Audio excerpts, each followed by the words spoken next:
Hey everybody, we're in John chapter 3 today. And before I tell a story, I just want to kind of give you an overview of John chapter 3. Okay? As you read John chapter 3 and just read it about 3 to 5 times this week, just get familiar with it. As you're jotting your notes down, you're going to be going through those questions that you have. Observation, where does it connect elsewhere in the Bible? Application, interpretation, and who can you share it with? And I want you to be thinking of those as you read through every time, okay?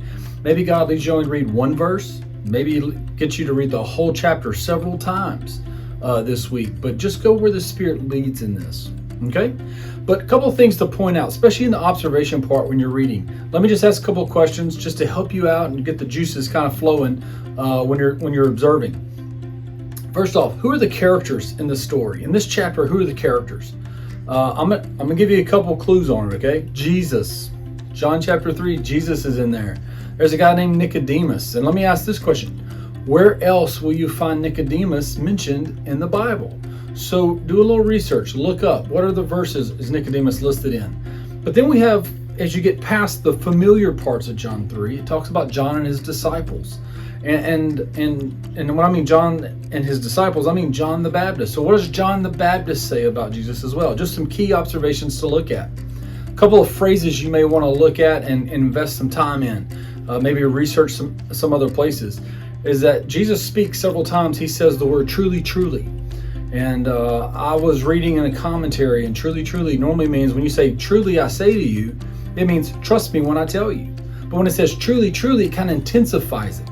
So when he says truly, truly I say to you, it means absolutely trust me when I tell you.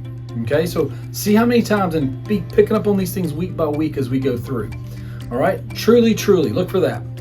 But also look in this chapter, especially in John 3, look for the theme that John writes and uses often about light and darkness. And see how many times the word dark is used, how many times the word light is used, and what's the message that John's trying to give by using the terms light and darkness.